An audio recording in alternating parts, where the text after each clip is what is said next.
In an age where financial news and economic forecasts dominate the information space, it is easy to lose sight of a fundamental aspect of wealth: its deep psychological roots. True wealth is not just the amount in a bank account. It is intimately connected to our thinking, beliefs, and emotional relationship with money. The psychology of wealth explores how these internal attitudes shape our path to financial success and well-being, becoming either a powerful driver or an invisible barrier. This is seeing unlimited greatness. Paradoxically, people with the same income level can experience completely different financial well-being, and this dissonance is often explained by their mental approach. Developing a money mindset goes beyond mastering economic theories. It is a deep and continuous work on yourself, your fears and values, aimed at building a healthy and productive relationship with the world of finance, limiting beliefs and their impact on financial success. Our attitude towards money is formed from childhood under the influence of family, environment, cultural, and social attitudes. Often, these attitudes unconsciously turn into limiting beliefs that sabotage our financial success. Money is evil. Big money spoils people.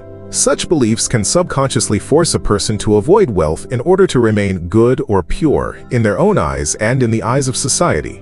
Money is only earned through hard work. This belief can lead to overwork and burnout, preventing a person from looking for more effective, smarter, and easier ways to earn or invest. I am not worthy of big money. Low self-esteem and lack of self-confidence can prevent a person from accepting opportunities related to increasing income or holding on to what has already been earned, which leads to gain and loss cycles. Money runs out fast. I'll always be poor. These beliefs create cycles of poverty because a person expects and unconsciously contributes to the loss of money by confirming their negative beliefs about their financial situation. It's embarrassing to talk about money. The taboo around discussing finances prevents you from getting valuable advice, learning from more successful people, and managing your money effectively, making it difficult to break the cycle of financial hardship. These and similar beliefs form powerful mental blocks that prevent you from seeing opportunities, making good financial decisions, and acting confidently around money. Working on them is the first and most important step in changing your financial reality. Abundance versus scarcity mindset. At the core of wealth psychology is the fundamental difference between an abundance mindset and a scarcity mindset. Scarcity mindset, characterized by the belief that resources, money, time, opportunities are never enough, that the world is an arena of limited resources where you must constantly fight for every piece. People with this mindset tend to be competitive, jealous, fearful of loss, oversaving for a rainy day, and risk-averse. They focus on problems instead of finding solutions. Abundance mindset, based on the belief that there are enough resources in the world for everyone, that there are endless opportunities for growth and prosperity. People with an abundance mindset are open to collaboration, generosity, continuous learning, and innovation. They see opportunities and challenges and believe in their ability to create what they want, rather than just consume what they have. Research shows that an abundance mindset is correlated with higher levels of financial success and overall well-being. It promotes the search for new sources of income, bolder yet more thoughtful investment decisions, and the ability to attract resources and opportunities into your life. Key aspects of a wealth mindset. Developing a wealth mindset involves several important components that can be cultivated. Clarity of goals and vision. Wealthy people tend to have a crystal clear idea of what they want to achieve financially. They don't just want a lot of money, but rather they set specific, measurable, attainable, relevant, and time-bound goals, SMART goals, creating a detailed plan to achieve them. Risk management. They are not afraid to take risks, but they do so consciously and deliberately, carefully analyzing the potential gains and losses. They view failures not as reasons to give up, but as valuable lessons that bring them closer to success. Gratitude and generosity.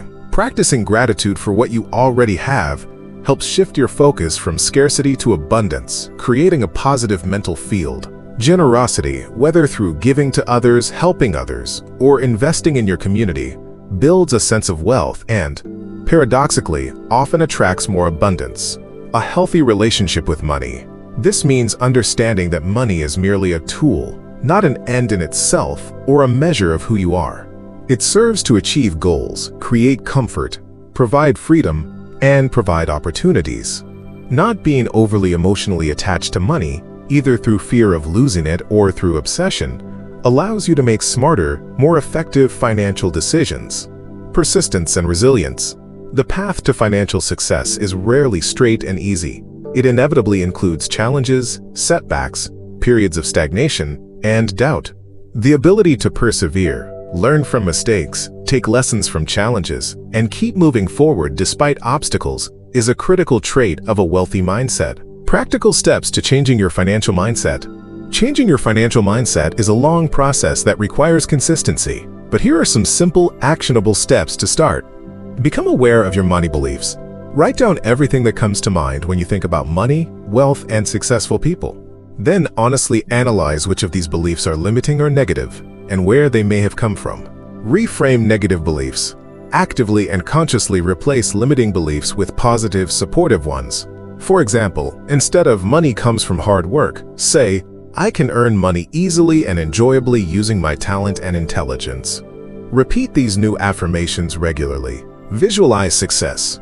Regularly practice visualizing yourself as financially successful, living the life you desire. Visualize details, sensations, emotions.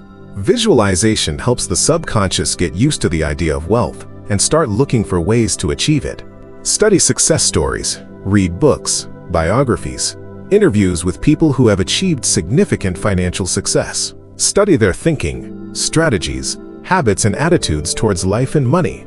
Surround yourself with abundant people. Your environment greatly influences your thinking. Communicating with people who have a positive attitude towards money, success, and opportunities can be contagious and inspiring. Practice gratitude. Write down or say what you are grateful for in your financial life every day, even the smallest receipts or opportunities. Gratitude shifts the focus from scarcity to abundance. Start managing money consciously. Create a personal or family budget. Start saving money, investing, even small amounts. Practical actions reinforce new thinking and create real financial changes. Invest in yourself, learning new skills, taking care of your physical and mental health, developing your emotional intelligence and personal qualities are all critical investments that pay huge dividends in the form of improved financial capabilities and overall quality of life. The psychology of wealth does not claim that it is enough to just think positively to become a millionaire, ignoring actions and external conditions. It emphasizes that the right mindset is a necessary and powerful foundation on which effective actions, sustainable financial success, and true well-being are built. By changing our internal attitudes, we not only attract money, but also create a more fulfilling, free, and abundant life, where finances serve us, and not the other way around, allowing us to achieve our most ambitious goals and live in accordance with our values. In today's world obsessed with efficiency and the constant pursuit of more, we are confronted with a disturbing phenomenon, the productivity paradox. Despite unprecedented access to time-saving technology and the cult of constant busyness, many of us feel like we are working more than ever before, but achieving less. This phenomenon manifests itself in chronic feelings of overload, declining quality of work, burnout, and a general feeling of constantly running but not moving forward. This is seeing unlimited greatness. The productivity paradox forces us to rethink not only our work habits, but also our very definition of productivity. In an age of constant distractions, multitasking, and information noise. The roots of the paradox: technology, distraction, and mindset. Technology originally promised us freedom from routine, shorter workdays, and increased efficiency. However, in practice, they often have the opposite effect. Let's look at the main factors underlying this paradox. Always-on availability. Smartphones, laptops, and constant access to the internet have erased the boundaries between work and personal life. Emails and messages arrive around the clock, creating the illusion of the need to be always on and respond immediately. This leads to constant mental switching and the inability to truly switch off from work. Information overload. The flow of information from social networks, news feeds, instant messengers, and endless browser tabs creates a constant distraction.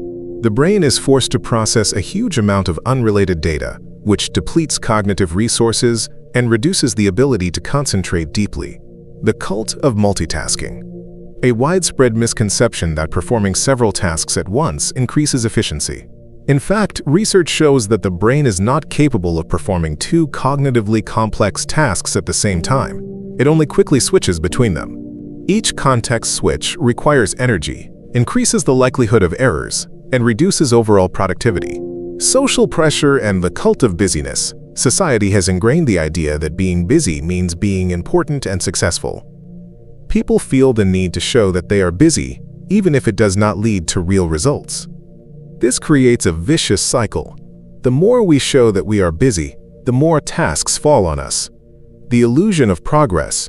We often confuse activity with productivity. Replying to numerous emails, attending endless meetings, or creating long to-do lists can make us feel like we are doing something, even though these actions do not always lead to meaningful results. Ineffective meetings and communications. Endless calls, chats, and emails that could often be replaced by a clear document or email waste valuable time and do not bring real value. How the paradox affects us. The consequences of the productivity paradox go beyond simply decreased productivity. Burnout. Constantly feeling overwhelmed, unable to recover, and feeling like your efforts are pointless leads to chronic stress, exhaustion, and burnout. This manifests itself in cynicism, lack of motivation, and physical discomfort. Decreased quality of work. Trying to fit more tasks into less time inevitably leads to superficial work, more mistakes, and less innovation. We simply don't have time to mature, to truly break through ideas. Work-life imbalance.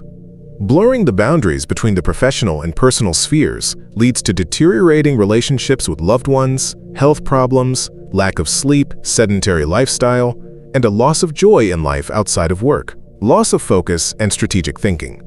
Constantly switching between tasks, firefighting modes of work prevent us from focusing on long-term goals and thinking deeply about strategic development, leaving us in the firefighting mode rather than creating. The path to true productivity, rethinking, and mindfulness.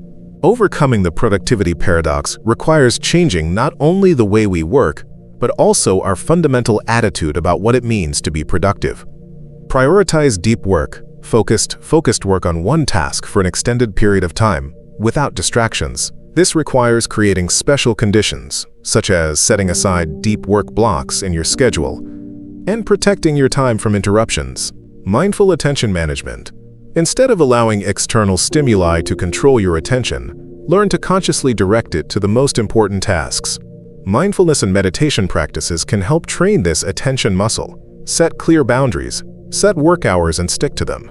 Turn off notifications, don't check work email outside of work hours, and create physical and mental barriers between work and rest. It's important to communicate these boundaries to your colleagues and loved ones. Focus on results, not busyness.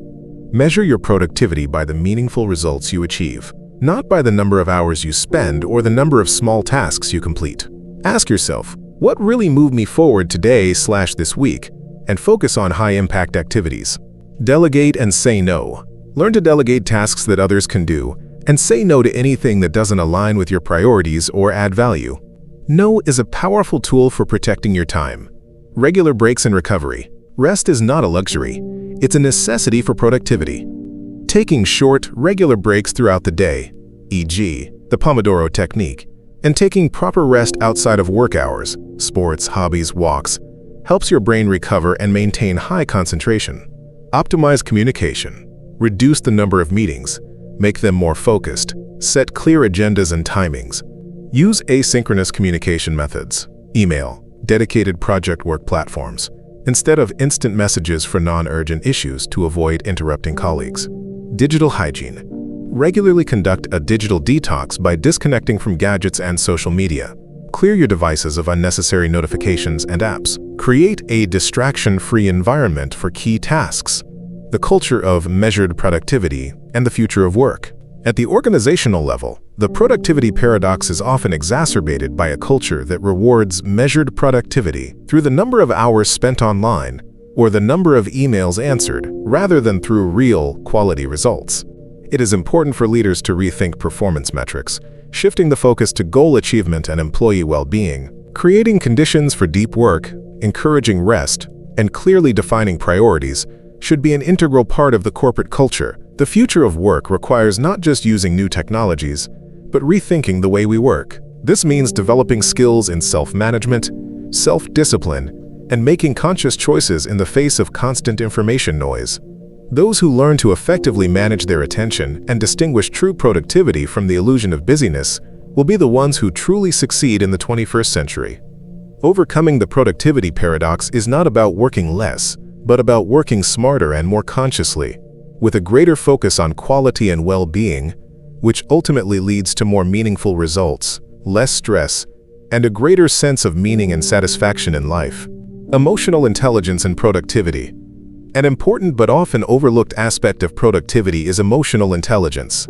The ability to recognize and manage your own emotions, as well as understand the emotions of others, directly affects our effectiveness. Stress, anxiety, and feelings of overload reduce cognitive abilities, lead to hasty decisions, and impair teamwork. Developing emotional intelligence allows you to better cope with stress, avoid burnout, build healthier work relationships, and, as a result, increase real, sustainable productivity. The ability to listen to yourself and your emotional needs becomes as important a skill as time management. Mentoring stands out as one of the most powerful and effective forms of leadership. It is not simply the transfer of knowledge or directive management. It is a deep, personal connection in which an experienced person, the mentor, leads others through their own example and wisdom, helping them to reach their potential, overcome challenges, and find their own path to success. Mentoring transcends traditional hierarchies, creating an environment of mutual growth and sustainability. This is seeing unlimited greatness. It is not just teaching, but a creative process in which a mentor, like an experienced guide, lights the way, sharing not only a map, but also the experience of reading it. What is mentoring? Mentoring is the process by which a more experienced or knowledgeable person, the mentor, provides guidance, support, and wisdom to a less experienced person, the mentee. It is a form of training and development that focuses on long-term relationships and the mentee's holistic growth, addressing not only professional skills but also personal qualities. Key differences between mentoring and other forms of leadership. Focus on the mentee.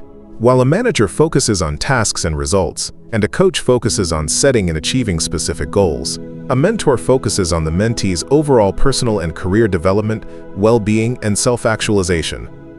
Long-term perspective. Mentoring often involves a long-term relationship, sometimes over several years, allowing the mentee to grow and develop at his or her own pace. Informal and voluntary. While mentoring can be part of formal programs, the most effective relationships often emerge organically and are based on mutual respect and trust.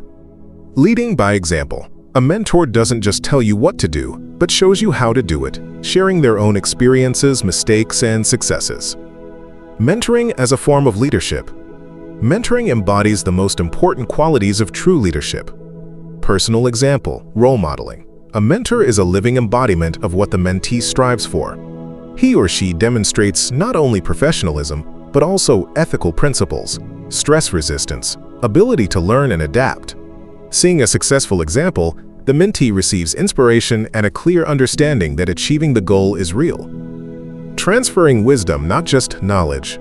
Unlike an instructor, a mentor shares not just facts or procedures, but a deep understanding of how things work, unwritten rules, non-obvious connections, life lessons learned from personal experience. This wisdom is priceless and cannot be found in textbooks. Developing potential, not just correcting mistakes. A mentor sees in the mentee not only who he or she is now, but also who he or she can become. He or she helps to identify strengths, reveal hidden talents, and direct them in the right direction. They believe in the mentee and help them believe in themselves. Creating a safe environment for growth, the mentor provides a space where the mentee can ask stupid questions, make mistakes without fear of judgment, and openly discuss their fears and insecurities. This psychological safety is critical for learning and experimentation. Navigating career paths and life challenges. The mentor helps the mentee navigate complex organizational structures, overcome career pitfalls, and cope with professional and personal crises. They provide valuable advice based on their own experience overcoming similar difficulties. Networking. The mentor often introduces the mentee to key figures in the industry or organization, opening doors that would otherwise be closed. This significantly accelerates professional development. Developing self-reflection and critical thinking. The mentor asks questions that encourage the mentee to independently analyze situations, seek solutions, and develop their own thinking, rather than just receiving ready-made answers. This promotes independence and autonomy, key qualities of an effective mentor. To be an effective mentor leader, certain qualities are needed: experience and competence. The mentor must have deep knowledge and practical experience in the area in which they are mentoring. Empathy and active listening, the ability to understand the feelings of the mentee, listen to them without judgment, and be genuinely interested in their development. Patience and accessibility, willingness to devote time, answer questions, be supportive even in difficult moments. Openness and vulnerability, willingness to share your own mistakes and failures, showing that the path to success is not always straight. Ability to inspire, a mentor should be a source of motivation and a positive attitude. Development orientation, wanting to see others grow and surpass themselves, and not perceive the mentee as a competitor. Confidentiality and trust, ensuring complete confidentiality of the issues discussed, which is the basis of any mentoring relationship. The importance of mentoring for modern society. In today's world, where changes occur rapidly and the need for constant learning is becoming the norm, mentoring is especially valuable. For individuals, helps to adapt faster, avoid typical mistakes, develop skills that are difficult to obtain from books, and find your calling. For organizations, helps retain talent, transfer institutional knowledge, develop future leaders, strengthen corporate culture, and increase employee engagement. Companies with strong mentoring programs experience higher productivity and employee satisfaction. For society, creates a ripple effect where today's mentees become tomorrow's mentors, passing on their knowledge and experience to the next generation. Mentoring is not just a tool, it is a leadership philosophy, based on the idea that a leader's true power is not in how many people they supervise, but in how many people they inspire and help grow. It is an investment in the future, where each person who shares their wisdom enriches not only the other, but themselves as well, creating a solid foundation for collective prosperity. The evolution of mentoring, from master to mentor 2.0. Historically, mentoring is rooted in ancient traditions of passing on a craft from master to apprentice. Today, in the context of rapidly changing technology and globalization, the concept of mentoring is expanding. New forms are emerging, such as reverse mentoring, where younger employees teach older employees about technologies or new trends, group mentoring, or virtual mentoring through online platforms. These adaptations highlight the flexibility and relevance of mentoring, affirming its ability to evolve with the needs of society, while remaining true to its core, the transfer of experience and wisdom for personal and professional growth. Choosing a mentor and a mentee, mutual accountability. A successful mentoring relationship is a two-way process that requires effort from both the mentor and the mentee. For the mentor, this means a willingness to invest time and energy, be patient and supportive, but also honest and demanding. For the mentee, it is critical to be open to learning, willing to accept criticism, actively ask questions, and take responsibility for their own development. Only with mutual respect, trust, and clear expectations can mentoring truly reach its potential and become a transformational experience for both parties, creating leaders who not only lead but also inspire. Mentoring culture, investing in the next generation. Creating a mentoring culture in an organization or community goes beyond one-off programs. It involves creating an environment where sharing knowledge and experience is encouraged and valued as the norm. Such a culture not only develops talent and increases loyalty, but also builds strong, cohesive teams where everyone feels valued as part of the overall effort. Investing in mentoring is investing in the next generation of leaders, innovators, and specialists who will in turn pass on their knowledge, creating a powerful multiplier effect for the entire society. Our ability to focus has become a superpower, but few people realize how much this superpower is influenced by what we hear. From the intrusive hum of the office to the endless notifications on our phone, the acoustic environment is more than just background noise. It's a powerful factor that can either boost our productivity to the sky or bring it down to the depths of distraction. By understanding how different sounds affect our brains, we can stop being passive listeners and start actively shaping our sound environments for maximum productivity and well-being. This is Seeing Unlimited Greatness. Sound isn't just vibrations in the air, it's the invisible architect of our attention. Understanding its influence opens the door to creating optimal conditions for deep work, creative thinking, and ultimately, a calmer, more focused life.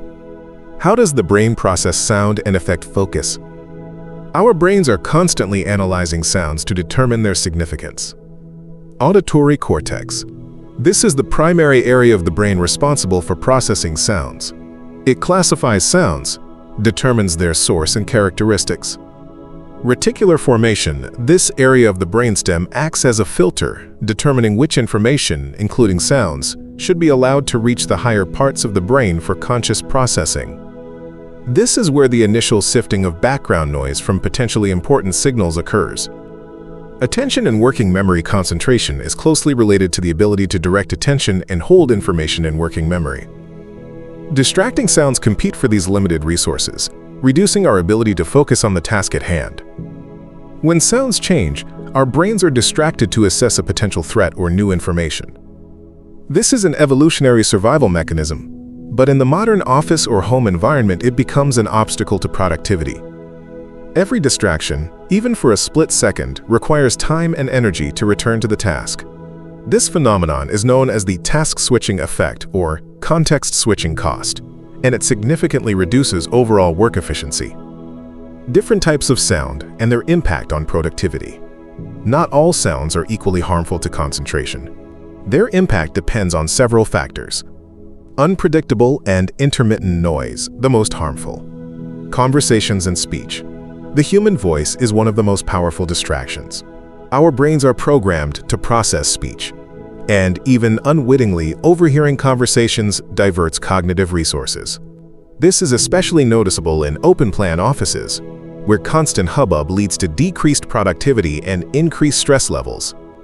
Notifications, calls, sudden noises, sudden and unpredictable sounds, phone calls, loud laughter, slamming doors, construction noise, sirens, instantly switch attention, disrupting the flow of work.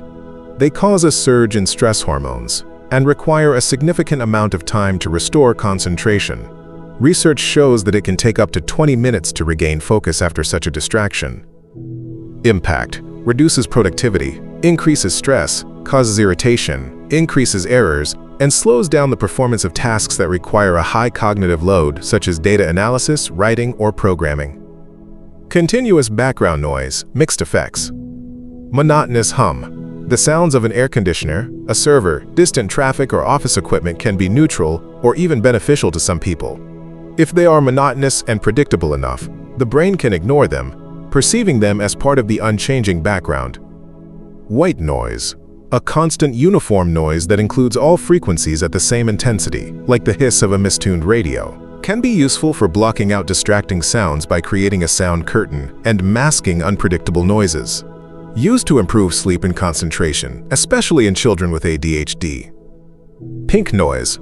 A sound in which the lower frequencies have a higher intensity than white noise, e.g. waterfalls, rain, rustling leaves. Often perceived as softer and more pleasant.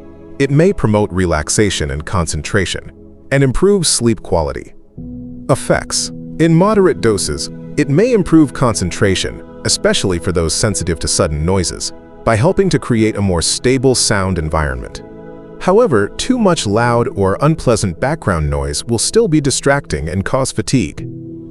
Pleasant and structured sounds potentially beneficial. Music, especially instrumental. For many people, music can be a powerful tool for concentration. Instrumental music, classical music, ambient, lo-fi, or dedicated work tracks can block out distractions, improve mood, and create a relaxing background. Music with lyrics tends to be distracting, as the brain tries to process words while competing for language centers. Nature sounds, rain, ocean waves, birds singing, rustling leaves.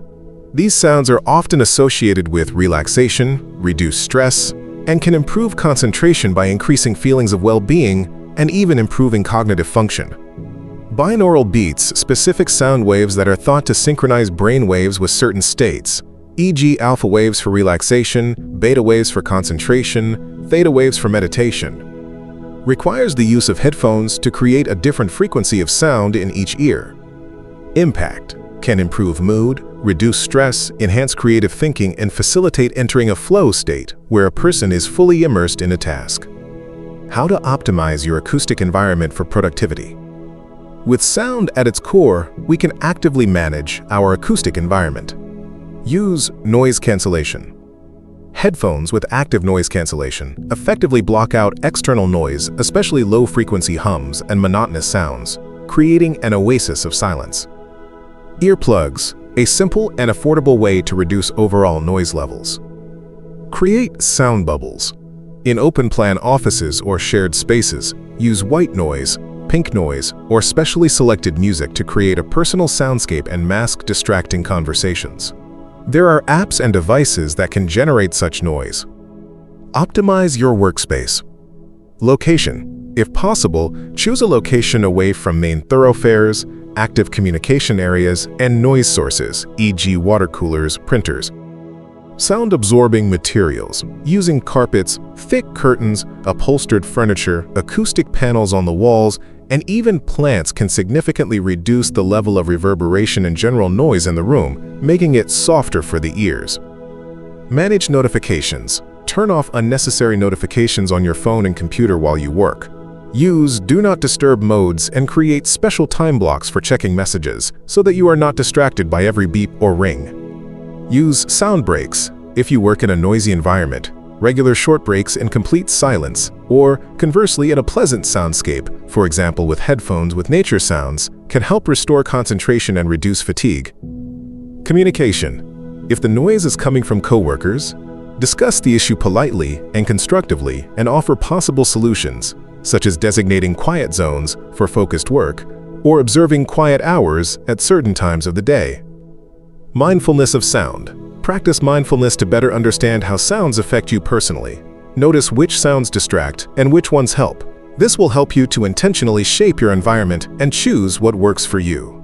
The impact of sound on concentration and productivity is undeniable. By understanding how our brains respond to different acoustic stimuli, we can actively shape our environment.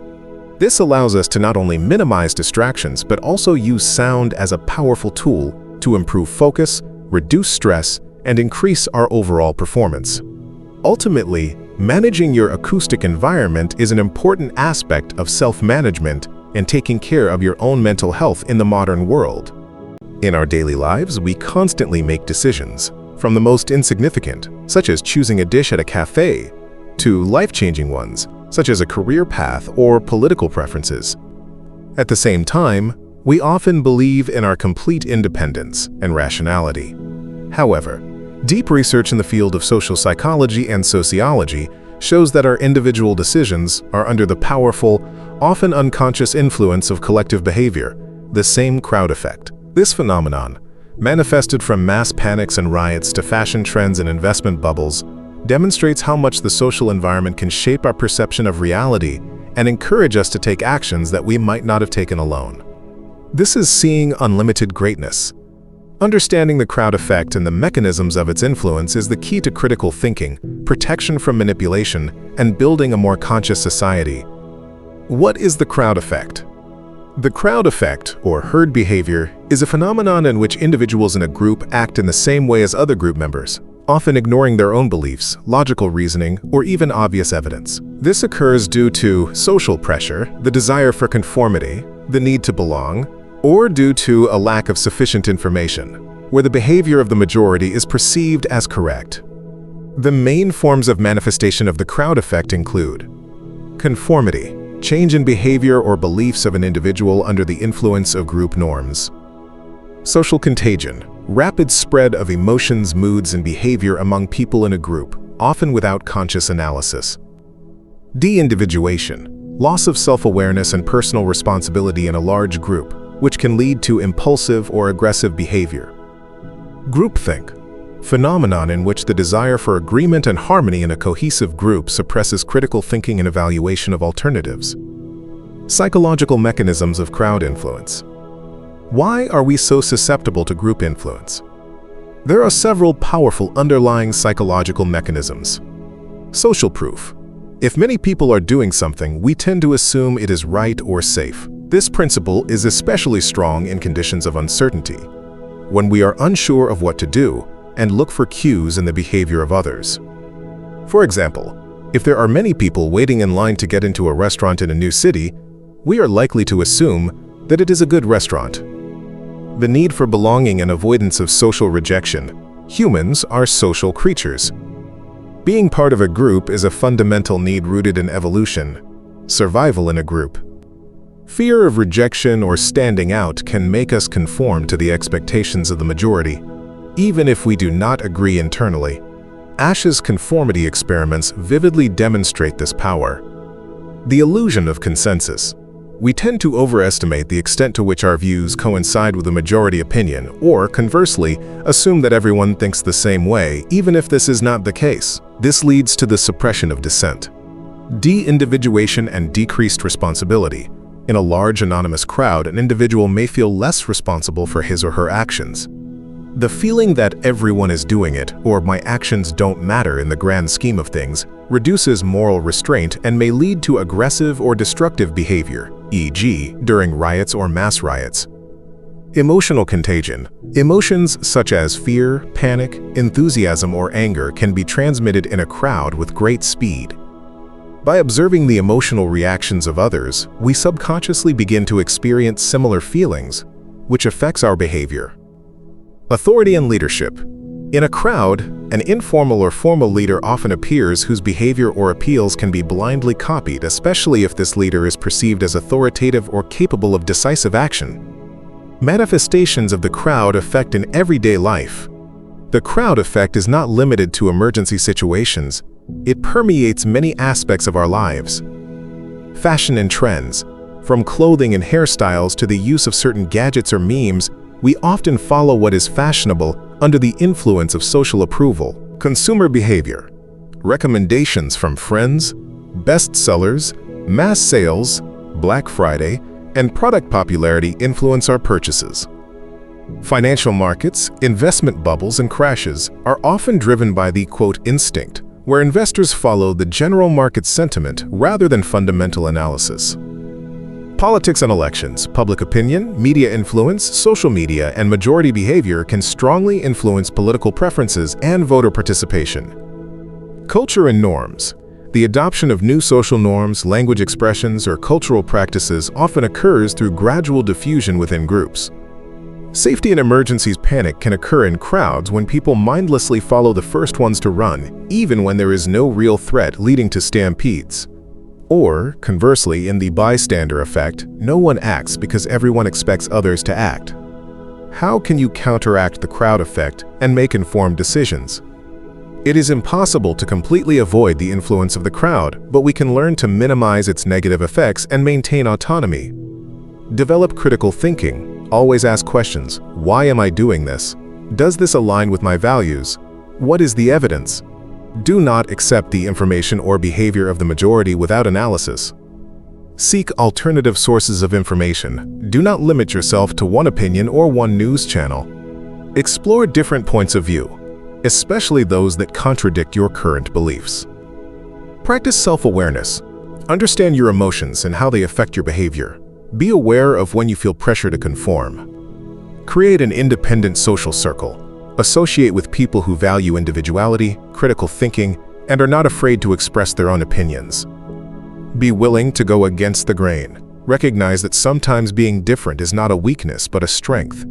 It takes courage, but it allows you to maintain integrity. Pause before acting. In emotionally charged situations or when social pressure is high, take a time out before making a decision or taking action. Learn to recognize manipulation. Understand how marketers, politicians, or other groups use the crowd effect for their own ends. The crowd effect as a force for good. Despite its potential negative consequences, the crowd effect is not always evil. In the right conditions, it can be a powerful force for positive change. Mass movements for social justice. When people come together for a common cause, e.g., advocacy, environmental initiatives, the crowd effect can create irreversible momentum for positive change. Charity and volunteerism, examples of mass participation in charities or disaster relief efforts, show how collective behavior can mobilize enormous resources.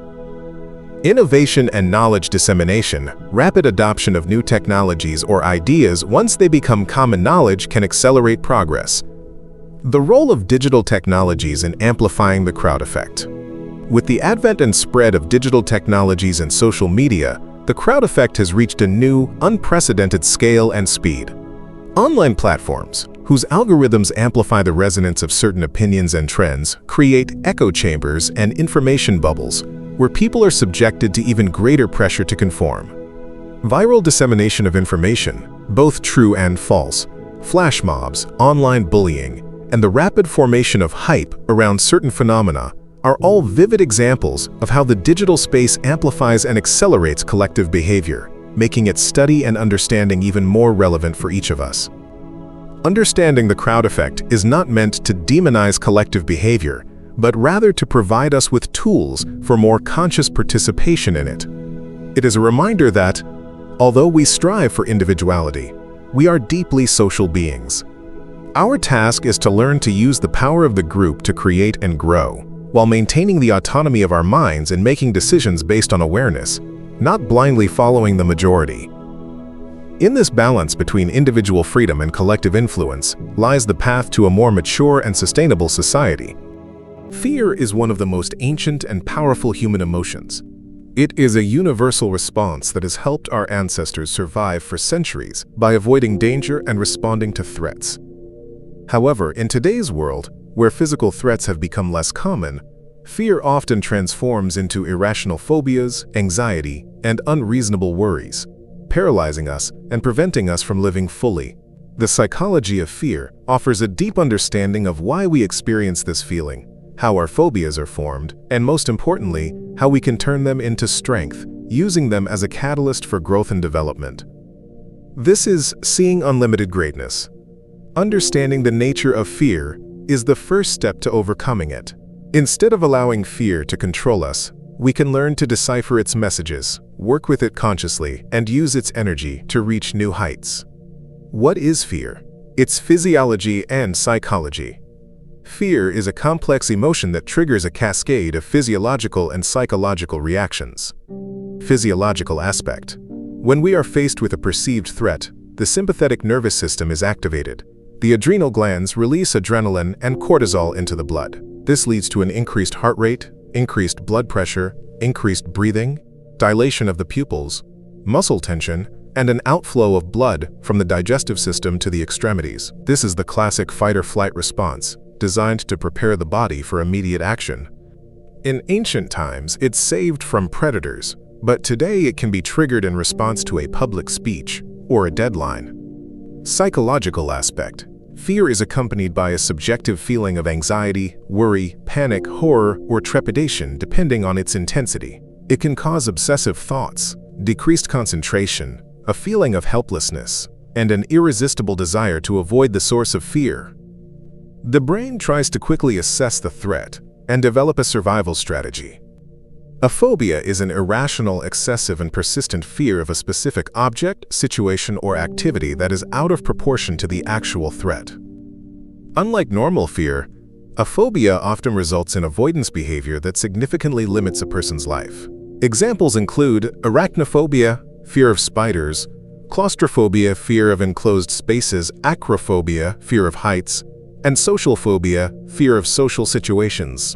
With phobias, the fight-or-flight response is triggered even when there is little or no risk. The roots of our phobias, where do they come from? Phobias can develop for a variety of reasons, often a complex combination of factors. Traumatic experience. Often, a phobia is the result of a direct traumatic experience.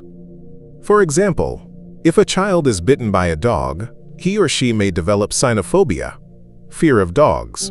A single, strong negative event can reinforce the association between an object and danger. Informational learning, hearing or reading about potential dangers, can cause a person to fear things with which he or she has no direct negative experience. For example, fear of sharks after watching movies or news about attacks, even if the person has never been to the sea. Genetic predisposition and temperament. Some people may be more prone to anxiety and developing phobias due to genetic factors or features of the nervous system that make them more sensitive to stress. Evolutionary preparation. There is a theory that we are biologically predisposed to fear certain things, snakes, spiders, heights, darkness, that posed a real threat to the survival of our ancestors in the wild. These fears may be hardwired into our brains as a defense mechanism. Psychological factors: low self-esteem, excessive need for control, catastrophizing, imagining the worst-case scenario, avoidance and perfectionism can all contribute to or exacerbate phobias. Inability to cope with uncertainty also plays a role. Turning fear into strength, strategies and approaches. Fear and even phobias don't have to be a prison. With the right approach, they can not only be overcome but also used as a source of personal growth. Awareness and acceptance. The first step is to acknowledge the fear, not suppress it. Understand that it is a natural reaction that is trying to protect you from something, albeit irrationally. Ask yourself, what is my fear really afraid of? What message is it sending me? This helps you step back from the emotion and look at it from the outside. Rationalization and reappraisal of the threat. Analyze your fear using logic. Is the intensity of fear consistent with the actual danger? What objective evidence do you have for your fear? Often, phobias are irrational precisely because their object does not pose a real threat, and recognizing this is a powerful tool. Create a list of the pros and cons of your fear. Gradual exposure therapy, one of the most effective methods in psychotherapy. Start with minimal contact with the object of fear and gradually systematically increase exposure. For example, with arachnophobia, first look at a picture of a spider, then at a stuffed spider, then at a spider in a terrarium, and only then, perhaps, at a real but safe spider. Each successful step, even the smallest, strengthens confidence and rewrites the negative reaction of the brain. This should happen in a safe and controlled environment. Developing self-regulation skills, mindfulness techniques, deep diaphragmatic breathing, meditation, and progressive muscle relaxation can help calm the nervous system during moments of panic or intense anxiety. By learning to manage your physiological reactions, you reduce the overall intensity of fear and regain control over your body. Changing thought patterns. Cognitive restructuring. Fear is often fueled by negative, catastrophic, and irrational thoughts. Working with a cognitive behavioral therapist can help you identify these automatic negative thoughts and change them to more realistic, constructive beliefs. You will learn to challenge your fears. Visualization and mental rehearsal. Close your eyes and imagine yourself in a situation that causes fear, but visualize yourself successfully and calmly coping with it. The brain does not always distinguish between real experience and a vivid mental rehearsal, which helps prepare you for the real situation and reduce anxiety. Finding a supportive environment, connecting with people who understand and support you, can make the process of overcoming your fears much easier. Support groups. Confidential conversations with friends or family members can help you feel less alone and isolated in your experiences. Using fear as a motivator. Sometimes the fear of failure can be a powerful motivator, pushing us to prepare and work harder. The fear of regret about missed opportunities can push us to step out of our comfort zone and take risks. The key is not to let it paralyze us, but to use it as fuel to move forward. Professional help. In the case of severe paralyzing phobias, chronic anxiety or panic attacks, it is extremely important to consult a psychotherapist or psychiatrist. Professionals can offer effective methods such as cognitive behavioral therapy, CBT, EMDR therapy, eye movement desensitization and reprocessing therapy, or, if necessary, pharmacotherapy to stabilize the condition. Fear as an indicator of growth. Paradoxically, fear is often an indicator of our growth. When we encounter something new, leave our comfort zone, we always face uncertainty, which can cause fear. This fear is not a sign that we are going in the wrong direction, but rather a signal that we are on the threshold of something new, something that will expand our boundaries. True strength lies not in the absence of fear, but in the ability to act despite it.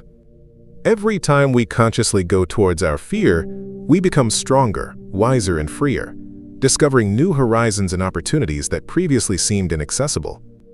The psychology of fear teaches us that fear is not an enemy, but a powerful energy that, if understood and directed, can become a source of incredible strength and personal growth. By overcoming our phobias, we not only free ourselves from limitations, but also reveal our hidden potential, becoming more courageous, resilient, and conscious people. This is the path to freedom and a fulfilling life. In today's world, where social interactions are often quick and superficial, the psychology of first impressions is of paramount importance. In a matter of seconds, our brains form an opinion of a new person, and these opinions tend to be remarkably stable. This is not just a matter of politeness, but a complex neurocognitive process that has a profound impact on all subsequent interactions, from personal relationships to business negotiations.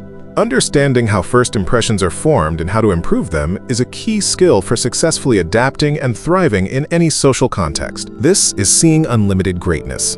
A first impression is an instant, often unconscious assessment based on a limited amount of information. Our brains, evolutionarily designed to make quick decisions for survival, seek to instantly classify a new person, friend or foe, trustworthy or not, competent or not. This process happens in a split second, long before we have time to consciously consider or analyze the information. This fast-thinking system relies on heuristics and stereotypes, which makes first impressions powerful, but sometimes misleading. How first impressions are formed? Key factors. Forming a first impression is a multifactorial process that involves both visual and nonverbal cues, as well as the context of the meeting.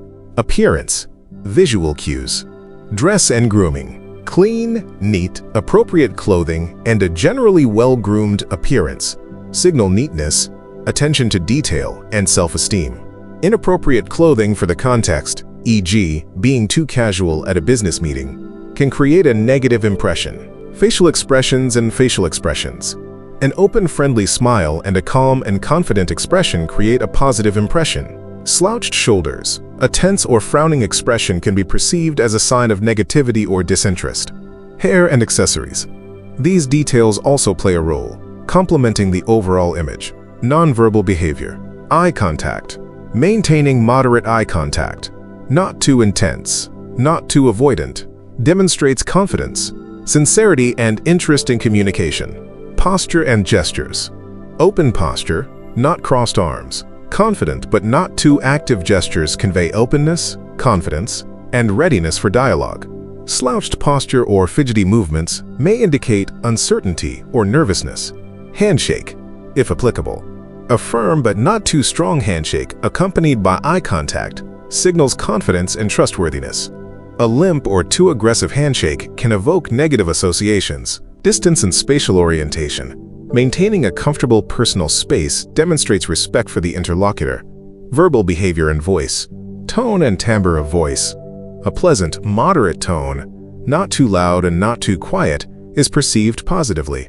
A nervous, high-pitched voice or monotone speech can be off-putting. Speech rate. Moderate speech rate that allows the interlocutor to easily perceive the information. Speaking too fast or too slow can be uncomfortable. Vocab and grammar. Using appropriate vocabulary, avoiding jargon or rude expressions, and speaking correctly contribute to the formation of an image of a competent and educated person. Interlocutor's name. Using the name of the person you are addressing immediately creates a more personal and respectful contact. General energy and aura. Although less specific, the general atmosphere that a person creates, positive, open, or conversely closed and negative, greatly affects the first impression. This can be related to stress levels, self-confidence, and general mood. First impression effects. Halo effect. The tendency to extend a general positive or negative impression to specific traits of a person. If the first impression of a person is positive, they are friendly, then other traits of that person, such as competence or intelligence, tend to be perceived in a positive light, even without objective evidence. And vice versa. Primacy effect. Information received early in an interaction carries more weight and influence in forming an overall opinion than subsequent information. This means that first impressions are powerful anchors. Self-fulfilling prophecy.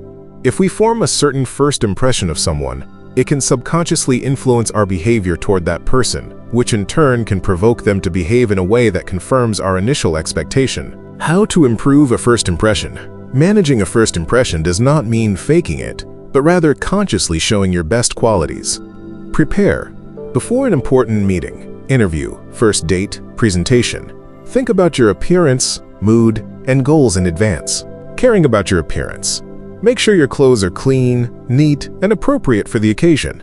Pay attention to personal hygiene. Appearance is the first thing people see. Smile and eye contact. A genuine smile makes you seem more approachable and attractive. Maintain confident but not aggressive eye contact to show interest. Confident posture. Stand or sit up straight with your shoulders back. An open posture without crossing your arms or legs signals openness and confidence. A firm handshake. If accepted, offer a firm but not constricting handshake. This is a universal sign of confidence and willingness to interact. Active listening. When the other person is speaking, listen carefully and ask follow-up questions. This shows your interest and respect. Positive attitude. Your overall energy will rub off on others. Try to be positive, enthusiastic, and open. Avoid complaining or being negative at the beginning of your conversation. Clarity and conciseness. Be clear and to the point, and avoid wordiness. Use an appropriate tone and timbre of voice. Using a name. Try to remember the other person's name and use it in conversation. This immediately creates a sense of personal connection and importance. Be yourself, the best version. It's important to be genuine. Trying to impersonate someone else will be quickly recognized. Instead, focus on presenting the best, most confident, and most positive version of yourself. The art of forming a favorable first impression is not manipulation, but the conscious application of principles of effective communication. It is an investment in building trusting relationships that opens the door to new opportunities and deeper interactions in every aspect of life. Barriers to a positive first impression and how to overcome them. Despite your best efforts, there are common barriers that can prevent you from making a positive first impression. Understanding these barriers and how to overcome them will help you be even more effective. Nervousness and anxiety. It is natural to feel nervous when meeting new people, especially in important situations. However, excessive nervousness can manifest itself in fidgeting, avoiding eye contact, a shaky voice, or incoherent speech, which can be perceived as lack of confidence or disinterest. How to overcome. Practice breathing exercises before the meeting to calm your nervous system. Visualize a successful interaction. Focus on active listening and asking questions. This will take your mind off your own worries and shift your focus to the other person.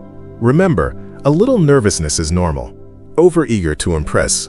Wanting to be perfect or very smart can lead to unnaturalness, arrogance, or attempts to dominate the conversation. This is often a turnoff, as people value sincerity and authenticity. Negative body language. Even if you say something positive, your posture, gestures, or facial expressions may contradict your words, creating dissonance and making the other person feel uncomfortable. How to overcome. Try to be aware of your nonverbal habits. Practice open postures, e.g., not crossing your arms. Maintain eye contact and use gestures that match your words. You can even ask people close to you for feedback on your body language. The importance of authenticity. Ultimately, the most important thing in forming a first impression is authenticity. People are very sensitive to falseness and insincerity. Your goal is not to create a perfect but unrealistic image, but to present yourself in the best possible light while maintaining your individuality. When you are sincere, confident, and show a genuine interest in others, it automatically creates a positive and memorable first impression. It serves as the foundation for building long-term, trusting, and meaningful relationships in any area of life. Since the dawn of civilization, humanity has turned its gaze to the heavens. The starry canvas of the night sky, the majestic movements of the planets, and the vastness of space have always evoked in us awe, wonder, and deep curiosity. Contemplating the heavens is more than just a scientific observation. It is an ancient practice that, through the lens of astronomy, can be a powerful path to transcendence. It allows us to step beyond the daily grind, connect with infinity, and rethink our place in the universe, offering a unique way to deepen our inner awareness and spiritual experience. This is seeing unlimited greatness. At its core, astronomy is the study of celestial bodies and phenomena, but its impact on the human spirit goes far beyond dry facts and formulas. When we grasp the scale of the cosmos, myriads of galaxies, billions of stars, distances measured in light years, our earthly problems and worries seem insignificant. This feeling helps us to let go of trivialities, expand our perspective, and feel part of something grand and eternal. In this act of contemplation, a shift in consciousness occurs which can be called a transcendental experience, going beyond ordinary perception. How astronomy facilitates transcendental experience. Interacting with the cosmos through astronomy opens several paths to transcendence, a sense of scale and infinity. When we look at the stars, we encounter concepts that are difficult for the human mind to grasp: the infinity of space, the limitlessness of time. The realization that the light from distant galaxies has been traveling to us for millions and billions of years makes us think about the depths of the history of the universe and our fleeting but unique moment in it. This overwhelming sense of scale destroys egocentrism and opens the mind to much larger realities: humility and awe. In the face of cosmic grandeur, a person experiences deep humility. We realize our insignificance in an absolute sense, but at the same time we feel part of this miracle. This evokes a sense of awe, a mixture of fear, respect, and admiration. Awe, in turn, is often associated with spiritual experiences and can lead to a sense of the presence of something higher or sacred. Searching for meaning and place in the universe. The questions, where did we come from, are we alone, and what is our purpose, naturally arise when contemplating the heavens. Astronomy, while not providing direct answers to these existential questions, does provide a context for understanding them. It shows us that we are made of stardust, that our planet is a tiny but incredibly precious oasis in a vast emptiness. This realization can lead to a deep sense of purpose and responsibility, developing perspective and letting go of trivialities. Observing distant galaxies helps us put our everyday problems into new perspective. Personal anxieties, conflicts, and failures seem less significant when we compare them to the scale of cosmic phenomena. It allows us to let go of the little things, reduce stress, and focus on what really matters, stimulating curiosity and intellectual wonder. The cosmos is full of mysteries: black holes, dark matter, exoplanets. Astronomy constantly challenges our understanding and stimulates intellectual curiosity. The process of learning, of expanding the boundaries of knowledge, can itself be transcendental, as it takes us beyond the familiar and predictable. A sense of interconnectedness. Understanding that all elements in the universe, including ourselves, are subject to the same fundamental laws of physics creates a sense of deep interconnectedness. We see how stars are born and die, creating the elements that make up us. This cosmic oneness can lead to a deep sense of belonging and harmony with all that exists. Practice celestial gazing. For astronomy to become a path to transcendence, it only takes a few simple steps. Go outside under the stars. The easiest way to start is to simply find a place away from urban light pollution and look up. Allow yourself to simply gaze without rushing. Use a telescope or binoculars. Even a simple telescope or binoculars will reveal the moon, planets, star clusters, and galaxies that are invisible to the naked eye, deepening your experience. Learn basic astronomy. Understanding what you are seeing will greatly enrich your gazing. Study the constellations. Learn about the planets, stars, and galaxies. Books, documentaries, and online courses can be very helpful. Consider, during or after cosmic gazing, take time to reflect on scale, your place in the universe, the fragility of life on Earth. Ask yourself the big questions. Meditation under the stars. Combine your meditation practice with sky gazing. Focus on your breathing, allowing the sense of space and silence to fill you. Astronomy and spirituality. Throughout history, many spiritual traditions have found inspiration in the heavens. From the ancient Sumerian priests who read the stars to the medieval monks who saw the cosmos as a reflection of the divine order, the heavens have always been a source of spiritual quests. Today, even for people without a particular religion, astronomy offers a unique path to the spiritual dimension. It helps develop a sense of transcendence, an awareness of something beyond our everyday experience and the material world. Contemplating the heavens is an invitation to travel not only through the vastness of space, but also into the depths of our own consciousness.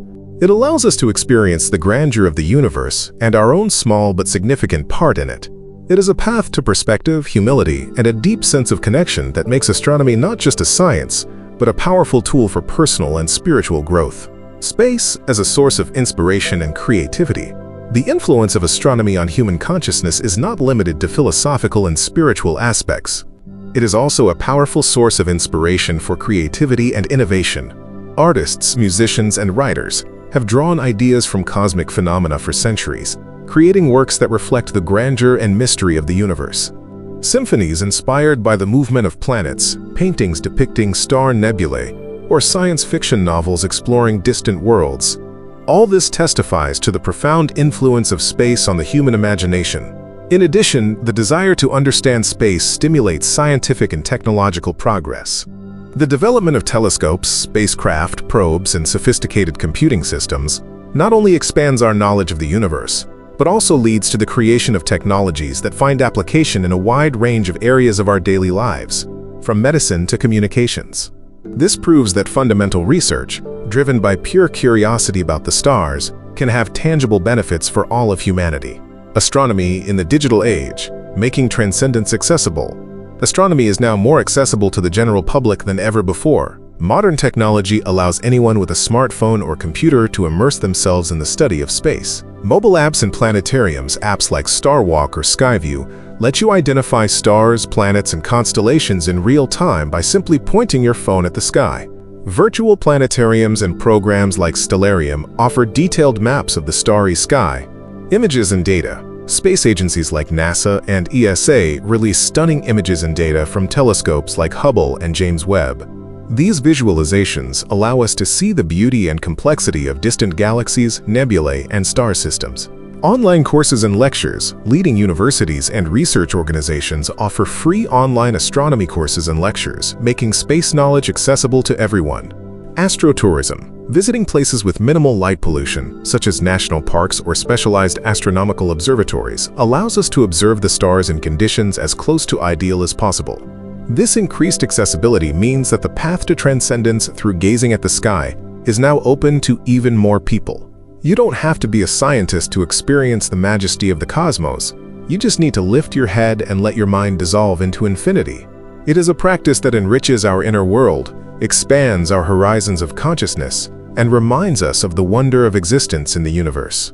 In a culture that extols productivity and activity, laziness is often perceived as a vice, a lack of willpower, or even a moral failing. We feel that if we do nothing, we are wasting time and missing out on opportunities. However, if we look closely at the psychology of laziness, it becomes clear that this phenomenon is much more complex than it seems at first glance. Behind the apparent inaction, there may be deep reasons, from biological needs to psychological defense mechanisms. Understanding these reasons allows us not only to overcome laziness, but also to use its signals to benefit our well-being and effectiveness. This is seeing unlimited greatness. Laziness is not always a sign of weakness. Sometimes it is a vital signal from the body or psyche that requires attention.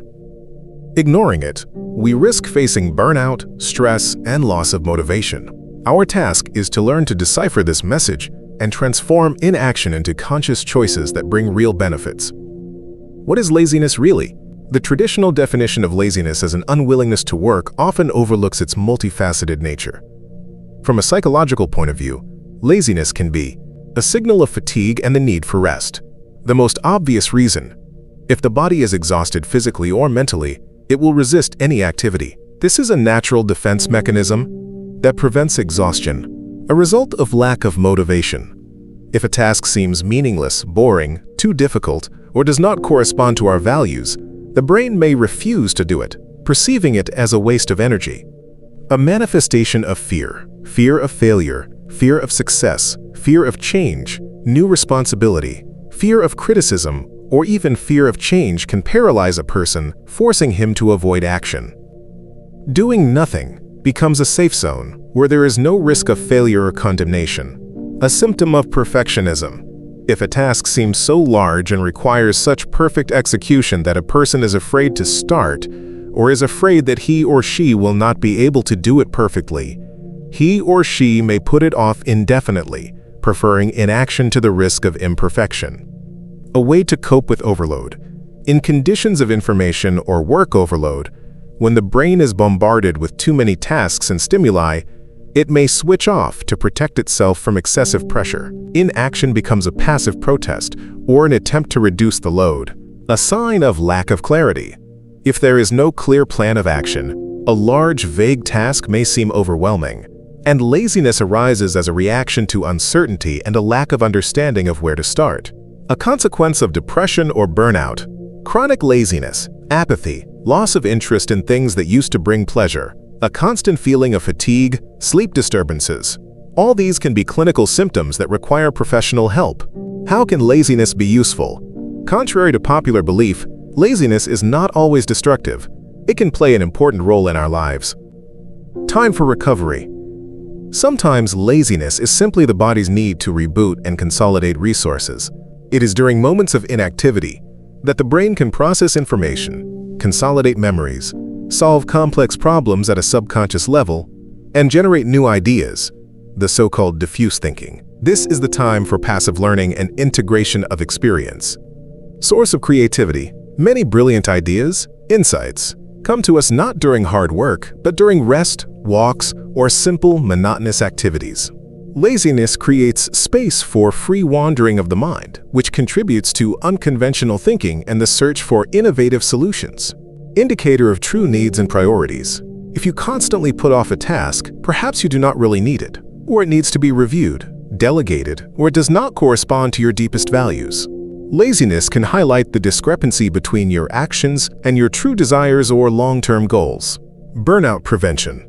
The ability to switch off and do nothing when necessary is an important self-preservation mechanism that prevents chronic stress, exhaustion, and burnout, preserving our mental and physical resources for more important tasks. Developing mindfulness.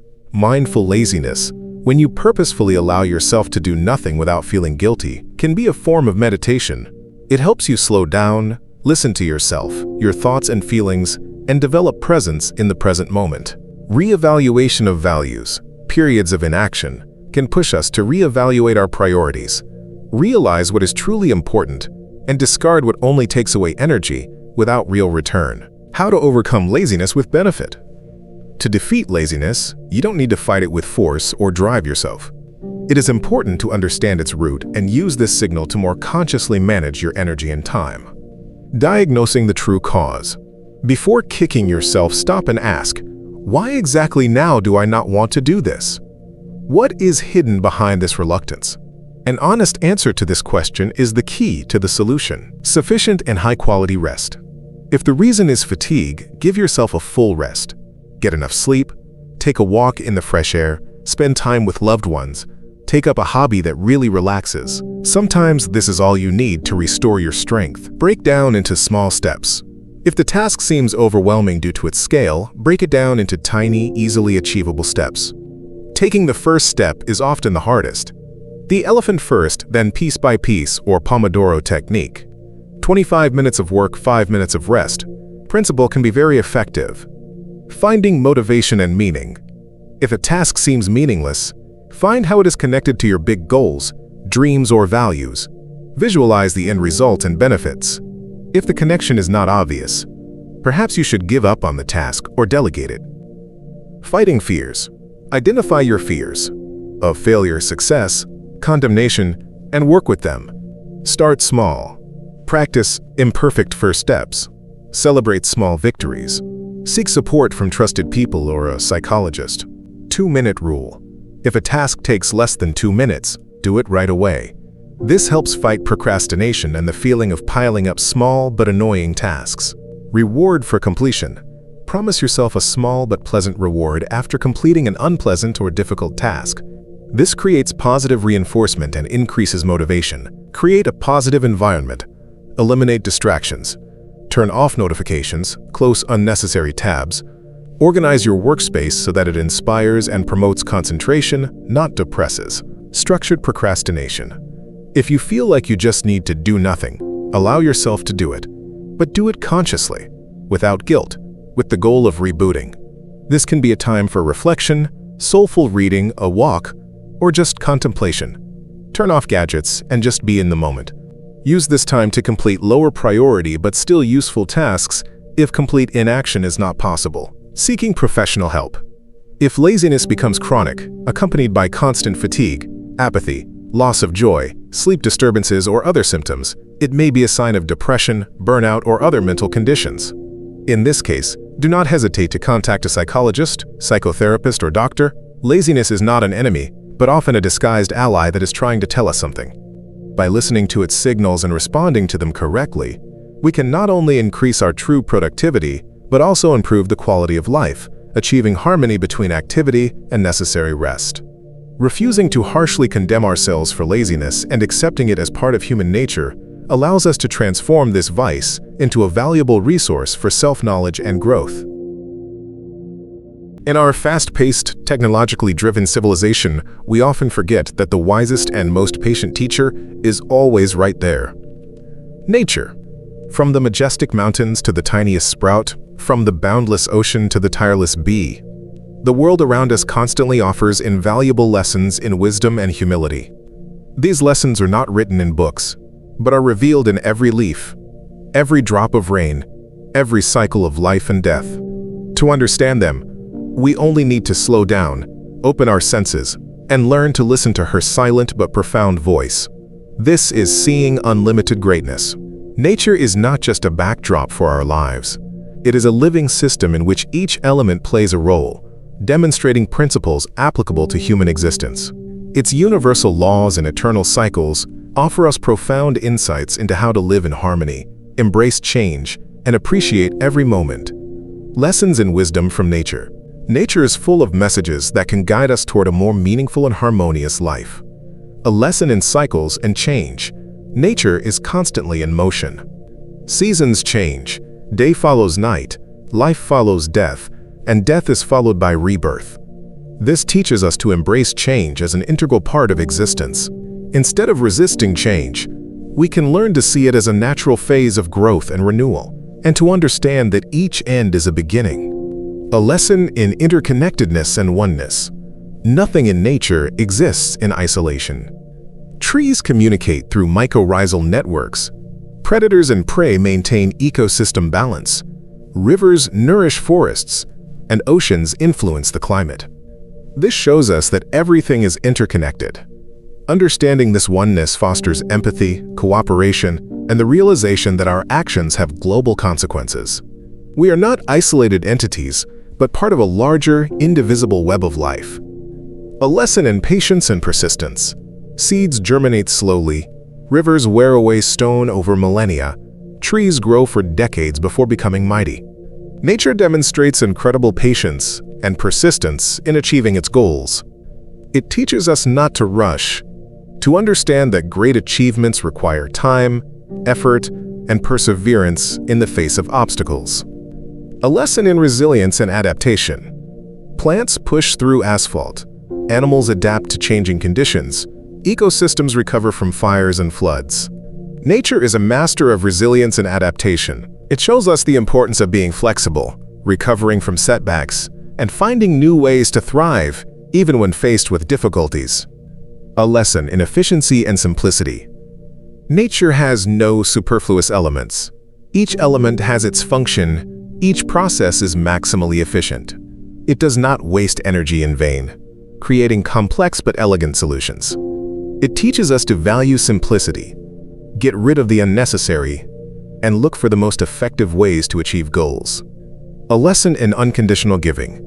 The sun gives light and warmth, rain gives water, trees give oxygen, without asking for anything in return. Nature gives unconditionally.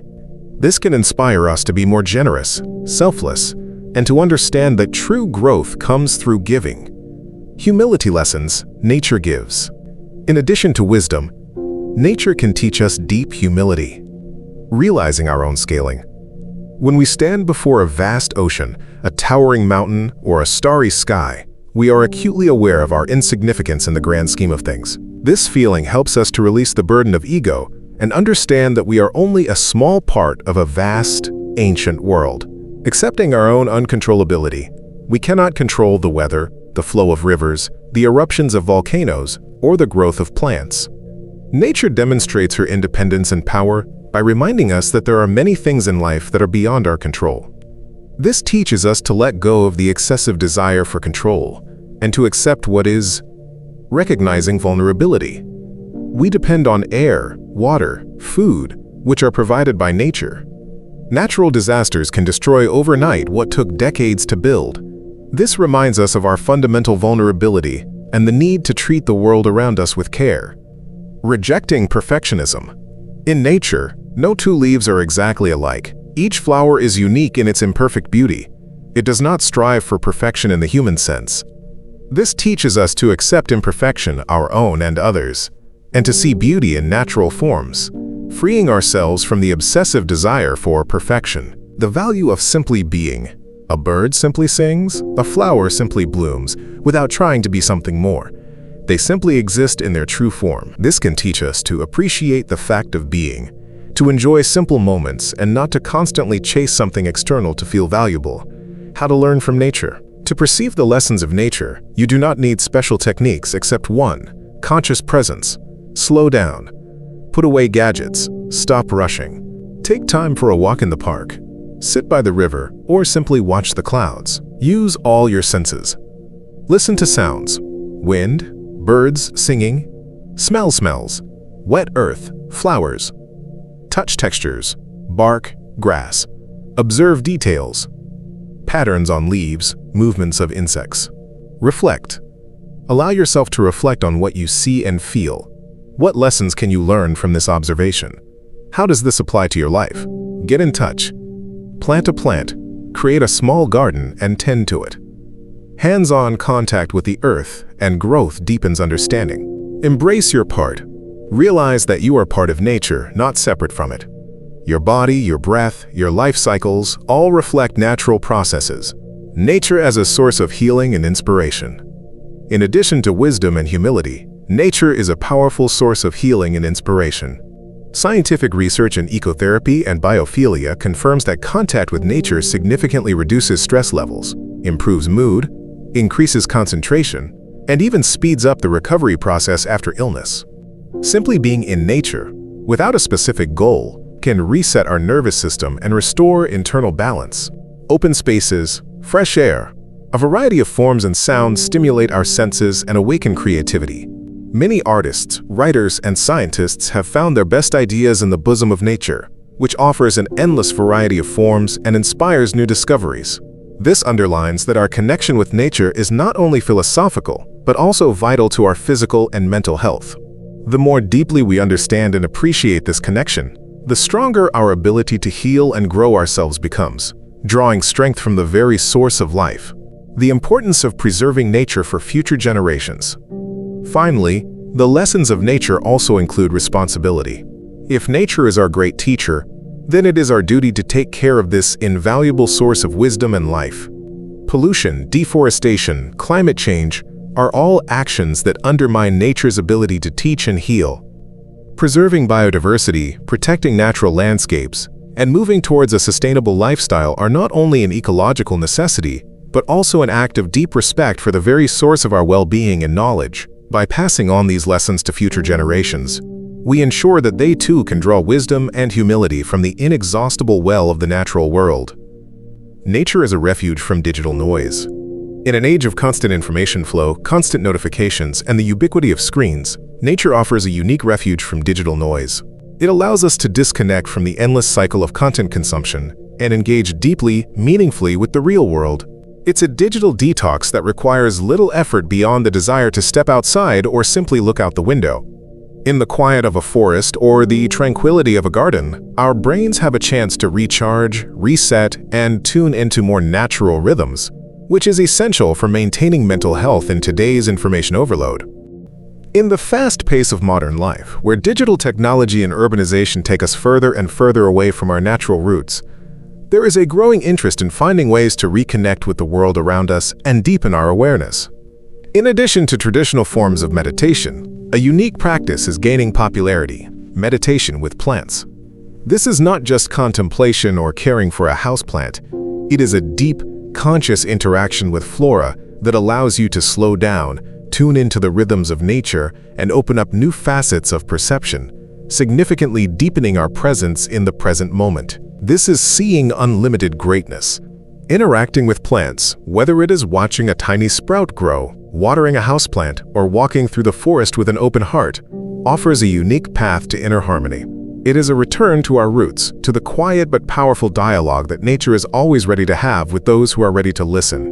Why are plants ideal partners for meditation? Plants have a number of unique qualities that make them wonderful teachers and guides to the world of awareness. Presence in the moment. Plants are always here and now. They do not worry about the past and do not worry about the future. By observing them, we learn to be just as centered and aware. Their stillness and focus on the present serve as a powerful anchor for our attention. Silence and calm. In contrast to the fast-moving and noisy world of people, plants radiate peace. Their slow, measured growth and unhurried reactions create a peaceful atmosphere that helps reduce internal dialogue and achieve mental calm. Cyclicality and patience. Plants live in natural cycles: birth, growth, flowering, withering, rest. Observing these processes teaches patience, acceptance of change, and understanding of the natural rhythms of life, reminds us of our own cyclicality and the inevitability of transformations. Symbol of growth and vitality, plants constantly strive for light, overcoming obstacles, lack of moisture, shade, wind. They demonstrate amazing vitality, adaptability, and ability to revive, which can inspire personal growth and the development of resilience to life's challenges. Nonverbal communication. Interaction with plants occurs without words, through sensations, observation, and intuition. This stimulates the development of nonverbal perception, teaches us to listen without hearing, and be more sensitive to subtle signals of the surrounding world. Biophilia. Our innate craving for nature, the term biophilia was proposed by Edward O. Wilson, explains why interaction with plants brings such joy and peace. It is a deeply embedded evolutionary need, the satisfaction of which positively affects mental, emotional, and physical well-being. Forms of meditation with plants. Meditation with plants can take many forms, from simple to more profound practices that are accessible to everyone. Mindfulness. Houseplants.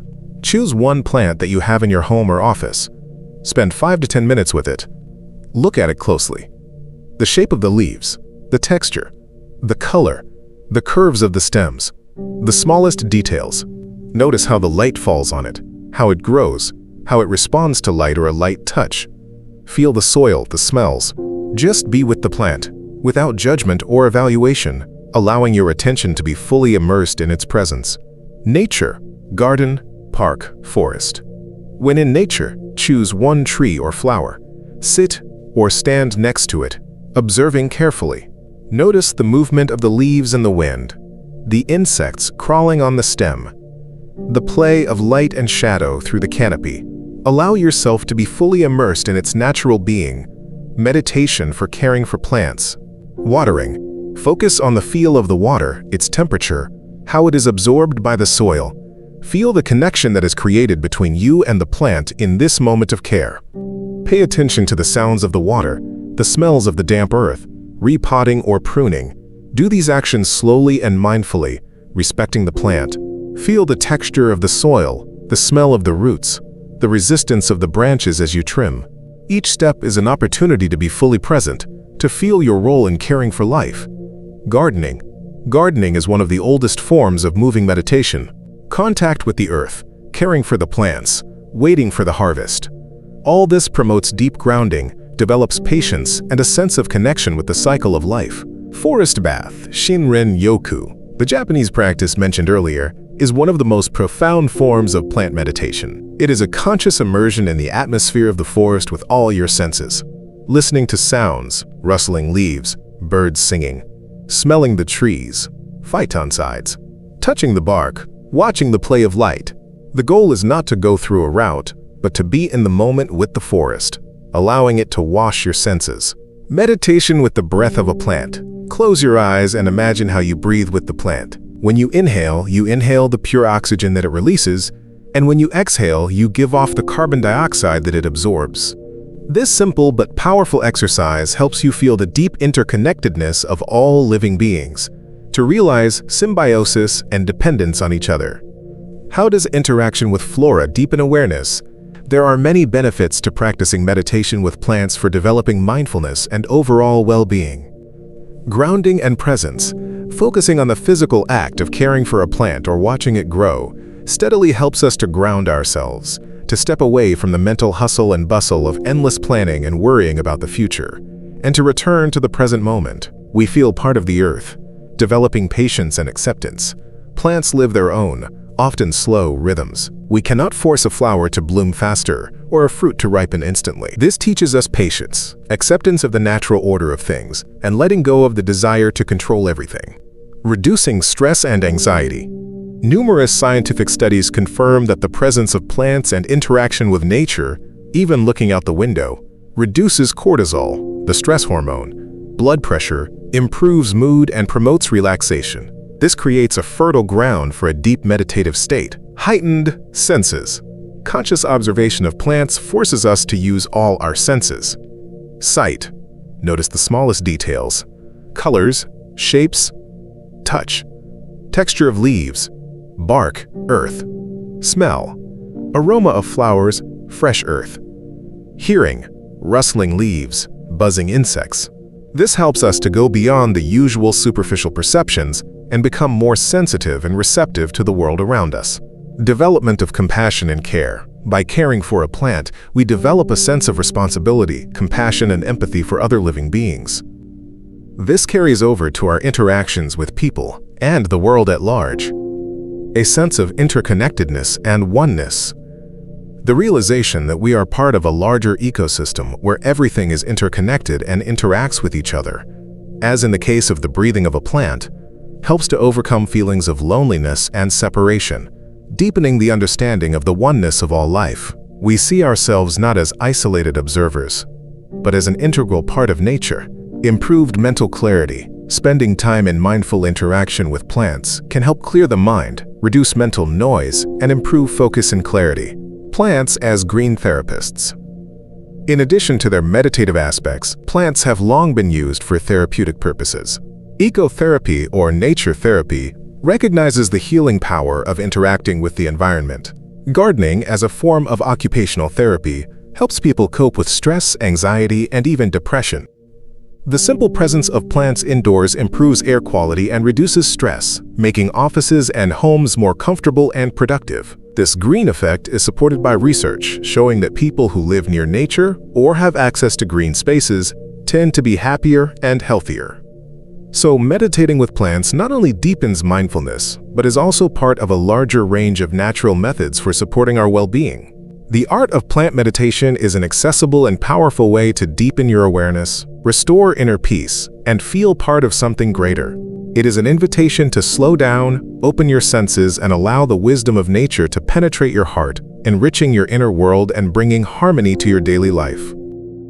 In this era of smartphones, social media, and constant online connectivity, the concept of a digital detox is becoming more and more relevant. It is not just a trendy thing, but a conscious step toward restoring balance in your life, temporarily refusing to use digital devices in order to unplug and reconnect with yourself and the world around you.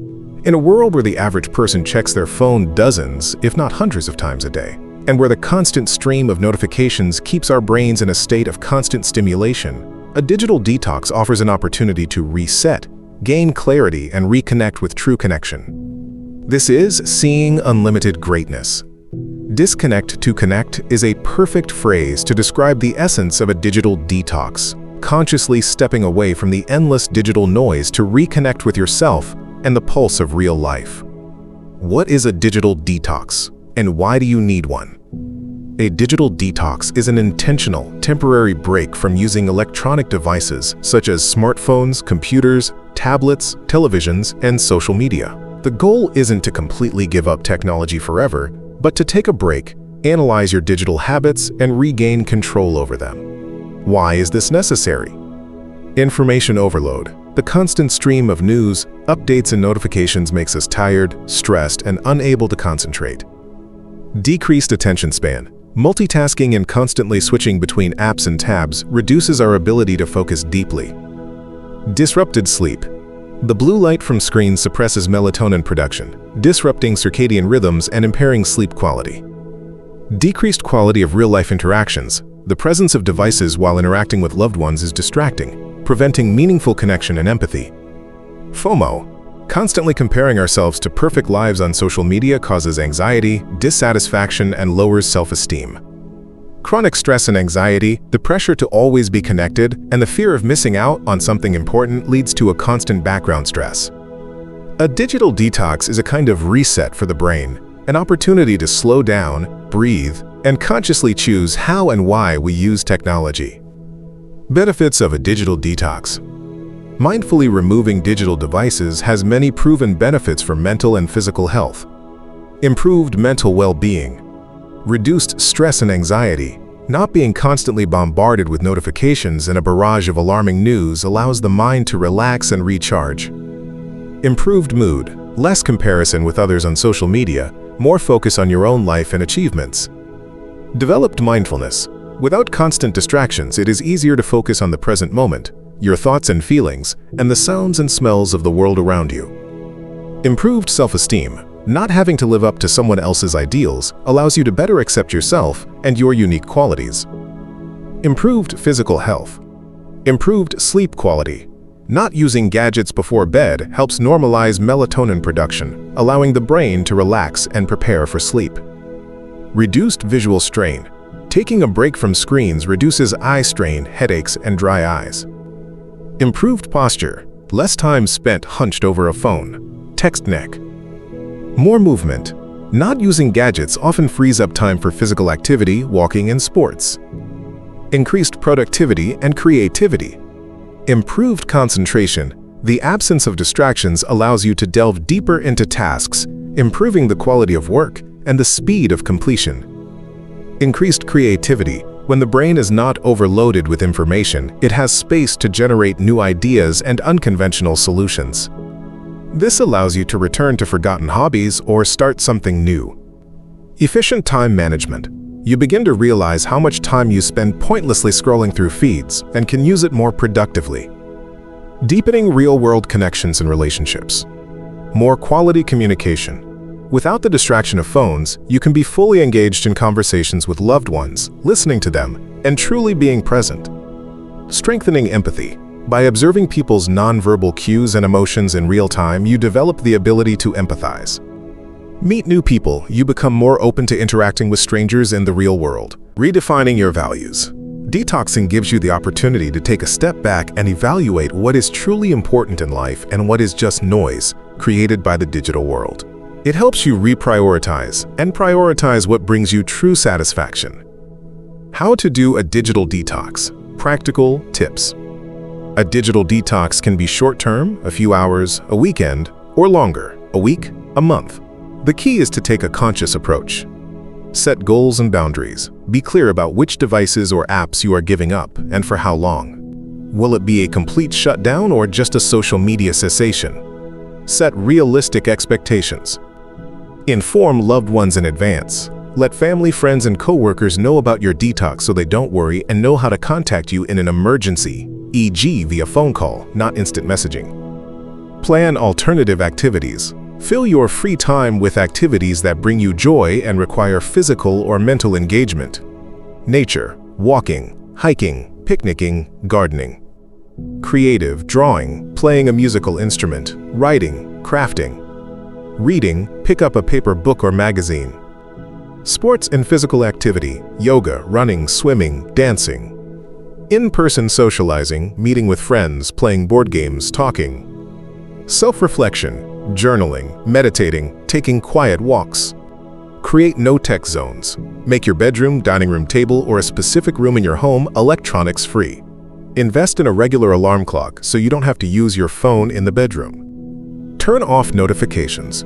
Put your phone on silent, turn off all push notifications, or keep only the most important ones. Remove temptations. If possible, put your phone or laptop out of sight when you're not using it for work. You can even ask someone close to you to hold your phone for a certain amount of time. Start small. If a full detox seems too daunting, start with a micro-detox. An hour without your phone before bed, a day without social media on the weekends, or not checking your phone for the first hour after waking up. Reflect and adapt. After the detox, evaluate how you felt. What did you notice? What was the most challenging? What would you like to change about your digital habits? Use this experience to create a healthier relationship with technology in the future. Perhaps you'll decide to delete some apps, set time limits, or change your daily routine. Digital detox as a path to mindful living. A digital detox is not a punishment, but a gift to yourself. It's an opportunity to slow down in an accelerating world, to once again feel part of something bigger than just the online space. It's a chance to rediscover the joy of simple things, face-to-face conversations, the beauty of nature, the taste of undistracted food, the silence that sparks new ideas. It's an investment in your mental health, focus, creativity, and the quality of your relationships. Ultimately, a digital detox helps us not just unplug, but reconnect with ourselves and the real world with its endless opportunities for mindful and fulfilling living. The long-term integration versus disconnection. It's important to understand that a digital detox isn't always a call to completely and permanently abandon technology. Rather, it's a tool for recalibrating our relationship with the digital world. After a period of disconnection, many people find themselves using their devices more consciously and purposefully. This may mean setting strict rules for when they should use them, deleting the most addictive apps, creating digital rituals like only checking email twice a day, or using technology only for productive purposes and avoiding mindless time wasters. The goal is not to banish technology from our lives, but to make it our servants rather than our masters, allowing it to enhance our lives rather than consume them. In today's hectic world, where our attention is constantly divided between screens, deadlines, and social noise, finding inner peace is becoming increasingly important. Meditation, as a practice of focus and awareness, offers a path to this peace.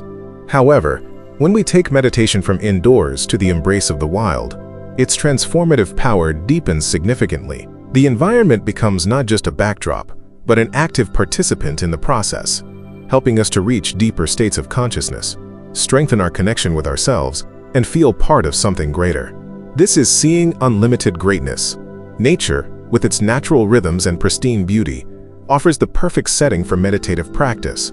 The absence of artificial stimuli, noise, and distractions allows the mind to calm down much more quickly than in an urban setting. The sounds of the wind in the leaves, the singing of birds, the sound of running water, all of these do not distract, but on the contrary, become part of the meditation, naturally bringing our attention back to the present moment. It's not just a change of scenery, but a profound synergy between the external world and internal experience. Why wild nature enhances meditation. The impact of the natural environment on meditation practice is multifaceted. Reduction in external distractions. Unlike urban environments where we are constantly bombarded with traffic sounds, conversations, and artificial light, the wilderness offers relative silence. This lack of external stimuli allows the mind to calm down more quickly and focus on internal processes. Natural sounds of nature, such as rustling leaves or a babbling brook, act as gentle anchors for attention, helping to stay in the present moment. Stimulation of the parasympathetic nervous system. Being in nature activates the parasympathetic nervous system, which is responsible for rest and digest. This leads to a decrease in heart rate, blood pressure, and levels of stress hormones such as cortisol.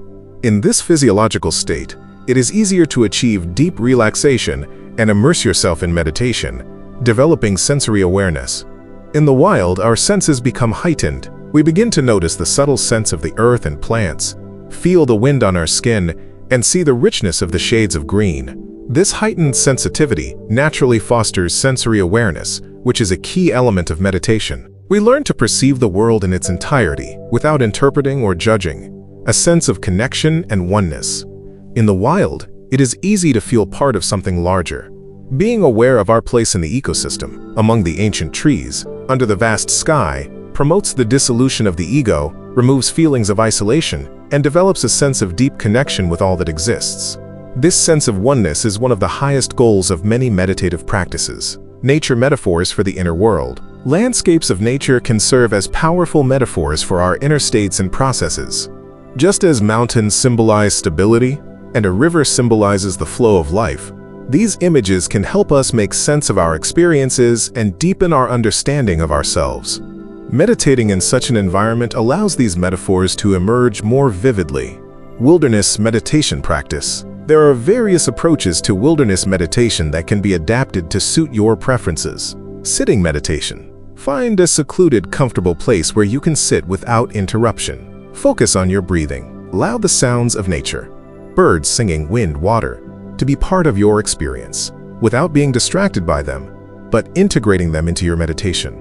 Feel the contact of your body with the earth, the touch of the air on your skin. Walking meditation. Walk slowly and mindfully, paying attention to each step.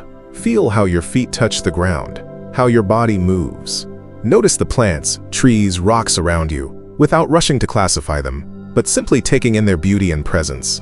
Walking meditation in the forest, among the trees, can be especially calming. Listening meditation. Find a quiet place and simply listen. Notice all the sounds that reach you, near and far, loud and soft. Don't judge them. Just watch them as they arise and disappear. This helps develop mindfulness and the ability to perceive without bias. Contemplation meditation. Choose an object in nature, a flower, a stone, a tree, a cloud, and focus your attention on it. Carefully examine all its details, shapes, colors. Allow your mind to immerse itself in this object, feeling its presence. This can lead to deep insights and a sense of connection. Transformative power. Wilderness meditation offers more than just temporary relief from stress. It promotes a profound transformation of our consciousness, strengthening mental resilience.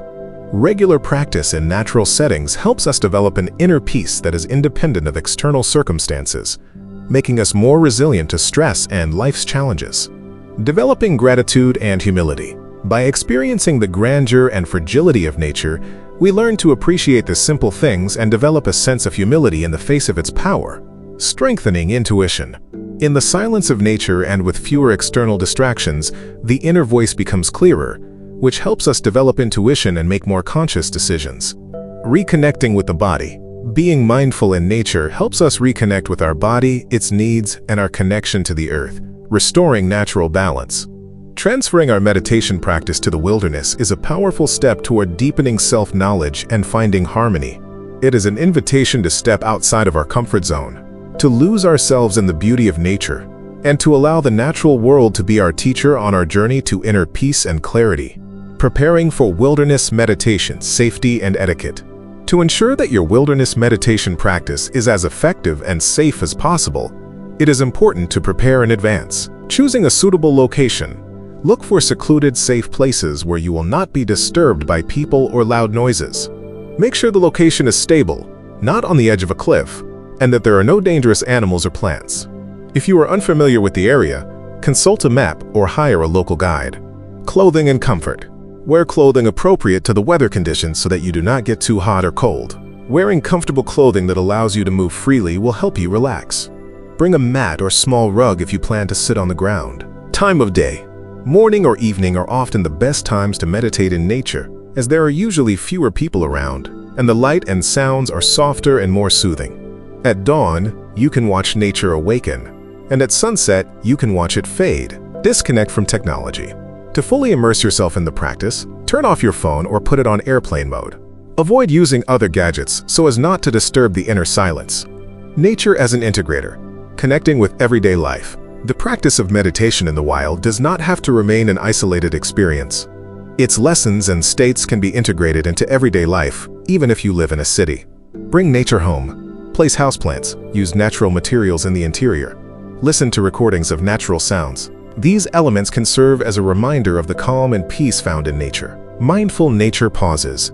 Even 5 minutes of mindful observation of the clouds, listening to the wind outside your window, or touching a leaf on a tree can bring you back to the state of presence you experienced in nature. Inspiration for sustainable living. A deep connection with nature, developed through meditation, often leads to a natural desire to protect it. This can manifest itself in reducing consumption, choosing organic products, supporting environmental initiatives. Your inner harmony is reflected in your harmony with the planet. Meditation in the wild is not only a way to relax, but also a powerful path to self-knowledge, developing awareness and a deep connection with all that exists. It is a return to our roots, to the state in which humans have lived for millennia, living in harmony with the natural world. Let nature be your wisest teacher on the path to inner peace. In today's world, where planning and predictability are valued above all else, the concept of spontaneity may seem frivolous or even dangerous. We tend to build our lives around routines, schedules, and familiar patterns, creating a kind of comfort zone that, although it provides stability, often deprives us of vivid impressions and new discoveries. However, it is the art of spontaneity that is a powerful key to stepping out of our comfort zone and adding color to our lives, enriching them with unexpected events, deep experiences, and real living joy. This is seeing unlimited greatness. Spontaneity is not recklessness or chaos. Rather, it is the ability to act without prior planning, guided by intuition, the present moment, and inner freedom. It is the ability to say yes, to opportunities that arise unexpectedly, and to open ourselves up to new experiences, even if they seem a little scary or unusual. A life filled only with predictability risks becoming monotonous and boring. It is spontaneous decisions and actions that often lead to the most memorable moments, unexpected acquaintances, and breakthroughs in personal development. What is a comfort zone, and why is it worth leaving it? A comfort zone is a psychological state in which a person feels safe, controlled, and serene, thanks to routine and familiar patterns of behavior. There is no stress, risk, or uncertainty in it. On the one hand, this is necessary for our psyche. We need stability and predictability. On the other hand, staying in the comfort zone for a long time leads to lack of growth. All the most interesting and developing things are outside the familiar. Without leaving the comfort zone, we stop learning, developing new skills, and expanding our horizons. Boredom and apathy. Repetitive actions and lack of new stimuli lead to monotony and loss of interest in life. Fear of the unknown. The longer we stay in our fortress of comfort, the stronger the fear of any changes and everything new becomes. Missed opportunities. Many opportunities for personal and professional growth, interesting acquaintances, or exciting adventures remain unnoticed or rejected due to the unwillingness to take risks and go beyond the usual limits. Spontaneity is an effective way to gently but firmly push yourself beyond these limits without causing radical upheavals. How spontaneity adds color to life. Bringing spontaneity into everyday life has many benefits. New experiences and emotions. Spontaneous actions are always new experiences. They evoke vivid emotions, be it the joy of an unexpected trip, the excitement of an unplanned meeting, or the surprise of a new discovery. Developing flexibility and adaptability. Life is full of surprises.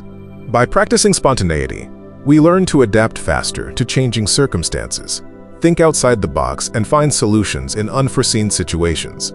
Strengthening self-confidence. Every time we go beyond the usual and cope with uncertainty, our self-confidence grows. We begin to believe in our ability to cope with whatever life throws at us. Practical steps to developing spontaneity. Developing spontaneity is a skill that can be trained. Start small. Small deviations from routine. Take a new route to work/school. Try a new dish at a cafe where you always order the same thing. Go to an unfamiliar store or gallery. Compliment a stranger. Say yes to unexpected offers. If a friend invites you to an event you didn't know about, or a colleague offers to help with a project that is not part of your regular duties, try saying yes if it is safe and does not conflict with your principles. Set aside spontaneous time. Schedule a block of time in your schedule, for example, an hour on the weekend, that you will dedicate entirely to spontaneity. During this time, do whatever comes to mind at the moment. Experiment with hobbies. Try a new hobby you've never considered, or take a one-time workshop on something completely new. Unplanned travel. Instead of planning every minute of your trip, leave some free time to explore the area without a specific route. Mindful breathing and presence. Practice mindfulness to better feel the present moment and your intuition. The more you are here and now, the easier it is to make spontaneous decisions. Embrace imperfection. Not all spontaneous decisions will be perfect. Allow yourself to make mistakes, learn from them, and embrace them as part of the adventure. It's the experience itself that matters, not the perfect outcome. Spontaneity and personal growth. The art of spontaneity is not just a way to have fun. It's a profound practice of personal growth. When we allow ourselves to be spontaneous, we learn to trust our intuition, develop creativity, become more resilient to stress, and become more open to the flow of life. It helps us to step away from the need for total control and embrace uncertainty as an integral part of life, which can bring incredible gifts. Life is not a fixed script, but rather an improvisation. Embracing spontaneity allows us to become active participants in this improvisation, adding our own unique notes and colors. This leads to a richer, more fulfilling, and joyful life, where every day can bring something unexpected and surprising. Spontaneity in relationships. Deepening the connection. Spontaneity brings freshness not only to our personal lives, but also greatly enriches our relationships, be they romantic, friendly, or family. Habit and routine can weaken the connection, make it predictable and less vibrant. It is the unexpected actions and decisions that can breathe new life into it. New experiences for two, a spontaneous weekend trip, an unexpected gift for no reason, or an unexpected invitation to a date to an unusual place, create shared vivid memories that strengthen the connection and add a spark. Increasing intimacy. When you act spontaneously, you show your openness, vulnerability, and readiness for adventure. This can facilitate a deeper emotional connection as you step outside of your usual roles. Conflict resolution. Sometimes a spontaneous apology, a sudden act of kindness, or an offer to do something completely unrelated together can help ease tension in a relationship and pave the way for reconciliation. Keeping things interesting. Predictability in a relationship can lead to boredom. Spontaneity keeps things interesting, surprising, and curious, reminding partners why they are together. This helps avoid Groundhog Day. Building trust. Sharing your spontaneous yes with your loved one shows your trust in them and your willingness to take on adventures together. Overcoming the fear of spontaneity.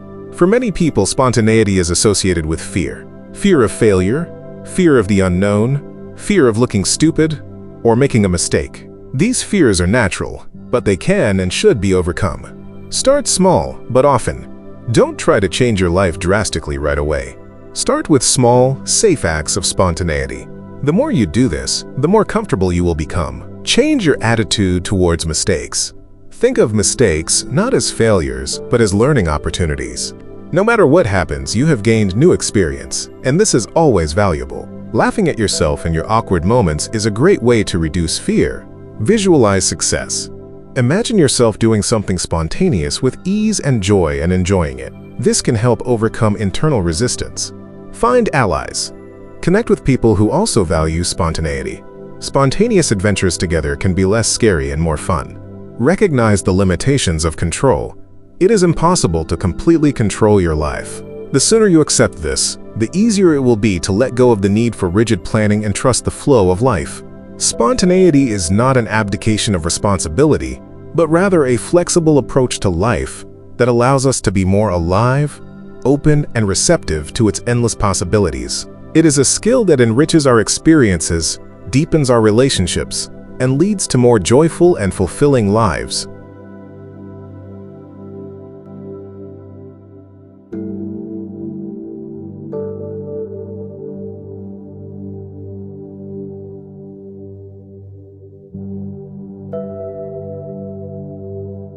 If you'd like to support the channel and help us keep pushing forward, there are links in the description where you can donate.